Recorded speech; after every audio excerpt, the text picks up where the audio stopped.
Padu tak padu? Budak-budak boleh makan tak? Boleh. Dia bayi umur 2 tahun ke bawah tak ada. Batuk macam mana batuk? Kalau nak batuk kan? Kalau batuk dalam kitab Tibun Nabawi, Ibnu Qayyim tulis makan yang ni.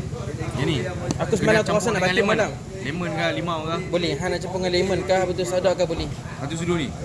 Dia satu sudu ni sikit sangat. Ambil sudu besar sikit, hang celup hang kat. Hang tak payah cedok macam madu lain. Ni. Ya, kalau macam madu besar, Banyak okey. Dia boleh melegakan ACL tak? Dia tak boleh sebutan ACL ke? Lega apa? Dia daripada bukit ni kan, Bukit Sidir kan? dia bukan Bukit Sidir. Dia daripada pergunungan Hadramaut. Sidir ni antara bunga-bunga yang dekat syurga nanti. Sidir tu bukit.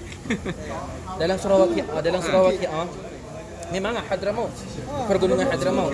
Memang dekat bukit, tapi Sidir ni dia bunga lebuh tu dia boleh ambil kat macam kat tualan apa buah yang bunga kat hutan kan. So rasa dia lain. Hak ni daripada Sidir. Sidir ni bunga yang mana ada dekat pegunungan dan bunga ni akan ada dekat syurga nanti. Surah Waqi'ah Allah sebut fi sidrin mahdud wa talhin mamdud. Fi sidrin. Apa ya? Muslim mamdud. Sidir ni Allah kata antara pohon yang akan ada dekat syurga sidir yang tidak berduri. Di dunia kalau pergi Yaman, sidir yang ada sekarang semua berduri ataupun bidara sekarang semua ada pokok ada duri. Kat syurga tak ada. Jadi bila mana Allah mentionkan bunga tu, mustahil lah Allah mention satu benda sia-sia. Kasih ada ibu nak mandi jenazah baru ni viral. Jemaah ihram dia meninggal. Nabi kata satu hadis Nabi kata, mana-mana orang yang mana dia dalam keadaan ihram dia mati, mandikan dia dengan air dan juga sidir. Dengan daun bidara. Dan tanamkan daripada semua kain kafan tu. Sidir dia bukan sidir madu. Sidir tu pokok madu, lebuh ambil khasiat dan buat cair. Jadi Nabi kata orang yang mati dalam keadaan ihram ni mandikan dengan sidir, tanamkan depa dan akhirat nanti depa akan dibangkit dengan pakaian ihram yang sama dan bertalbiyah kepada Allah. Aku nak sini nak menunjukkan kata apa? Sidir ni dia ada signifikan dalam Islam.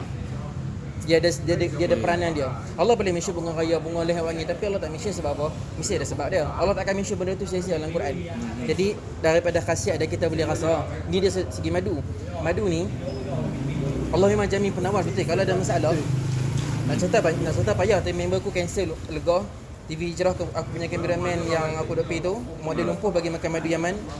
Boleh gerak tangan dia tak boleh gerak. Hari konsum ada masalah. Dia panas Dia setiap hari kata Ibnu Qayyim dia mesti makan dia better makan setiap hari.